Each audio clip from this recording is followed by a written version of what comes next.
Good evening, Brad. Cabana, you're on the air. Hi, Patty. How are you, bye? I'm doing okay, bye. Yeah, good. Well, quite the week.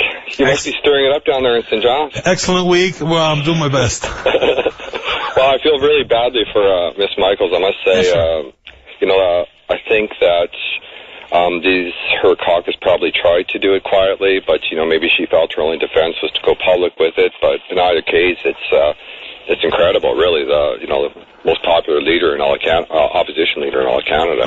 Brad, let me ask you this. Do you think Miss Michael could have led the NDP to the seat of government? Because that's all that counts, isn't it, when you're looking at a leader come general election time?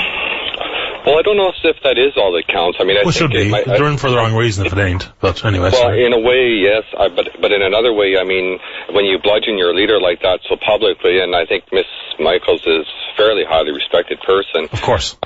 Then that may be counterproductive to no matter which leader you get in, because that stain is going to stay with you. Possibly. So I didn't like that. That was really good. And I kind of wonder if there isn't something else behind that. I kind of wonder if there isn't somebody outside the caucus that's looking to come in. Well, I mean, I'm sure there probably is. I mean, we all know it wasn't just a fly-by-night plan. There's a plan of some variety. Right. Brad, let's get this over with and get it on the record. Are you interested in being the leader of the NDP? What have you been smoking, Patty? There's more chance of you running. Fair enough. Brad, what's on your mind this evening? I'm calling about, I listened earlier, actually, and it inspired me to call that individual that called earlier regarding Muskrat Falls. Yep.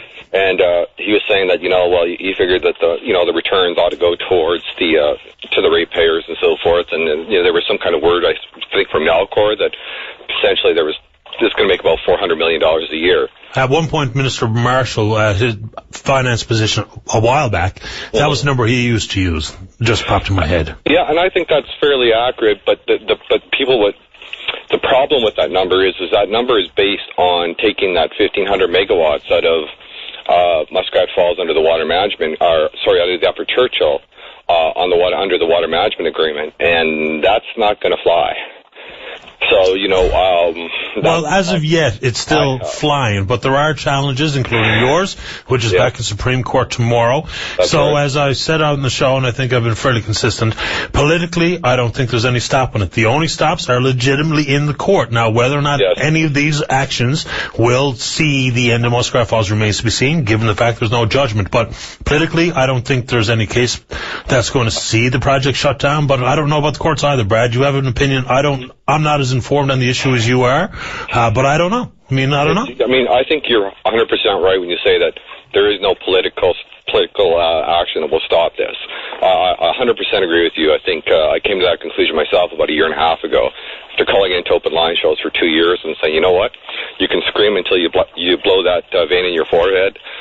You can change, public opinion can change, but this government is just refusing to acknowledge anything, and so it's steamroller forward. And unless you can stop them in the courts, there is no stopping them. That's my opinion. Even if unless somehow, I also think that the Hydro, like we said before, the Hydro-Quebec is going to come in with an offer for Nova Scotia. I have a funny feeling about that because this McNeil guy in Nova Scotia apparently was lobbying, or I should say, campaigning quite heavily, saying that they were going to open it up for Hydro-Quebec to bid. And so now that he's in, I don't know. I kind of think that that's going to surface. I don't know. It may be, but what I will say is that's also a step or two away into the future. For starters, we've got to see and hear, and I guess read, how the UARB reacts to this proposal from Emera and Nalcor. If they say it satisfies what they put forward in their initial ruling, and they say this is now the way to go, because that's what the determination is lowest cost possible, then McNeil has a hard spot to be in politically. I don't care who he's talked to or how good his French is. I don't know the way out here. If it's about breaking up a monopoly, that's a different bag of tricks than he's currently talking about.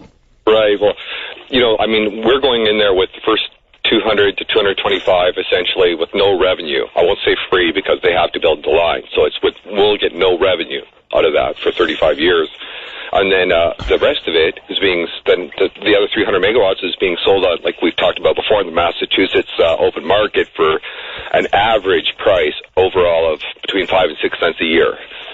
when you take it out over an entire year. That's what it's been for the last 3 years anyway. Yeah.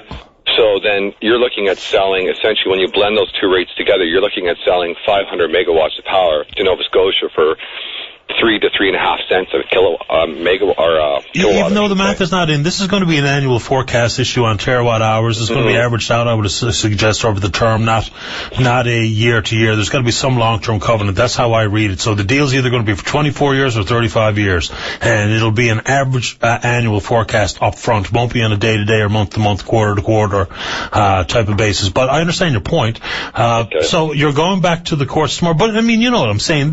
We don't know what this is how it's going to read quite yet. And for me, I've never worried about who the end consumer was. Like, I personally don't care, right? I don't care if you're Canadian or American or where you are in the world. If you buy it, fine with me. So what's... I care about the price we're going to get for it and the difference between that and the cost to make it. And who absorbs that cost. That's all I care about. Well, that's right. I mean, how much does it cost to go over the dam? How much does it bring back to the provincial coffers? That's the math. That's the only argument here left, because they're going to build a dam on that Churchill River. We'll see. And we will see. And that's fair, Brad. We will see. Exactly right. They've only identified it a bit, or they haven't poured the concrete, so we will see what will happen. So what goes on tomorrow when you go back to court? Well, tomorrow we're going in front of the Chief Justice of the Appeals Court, and we're going to set a date for the appeal. And it's been I've been kind of quiet because I've been working on the paperwork now for about a month or so, and it's all ready to go. And so we'll set the date, and then we'll go forward, and then we'll have an appeal. And in the meantime, I guess everyone else is going on with theirs. I haven't heard anything about the other 4 lawsuits, so. I see a couple of them going away, personally, and I don't know what's going to become of yours. We will all keep our eye to it, because it affects the biggest capital investment in the history of the province. Brad, appreciate the call tonight. Hope all is well. Right on. Take care, Patty. You too, man. Bye-bye.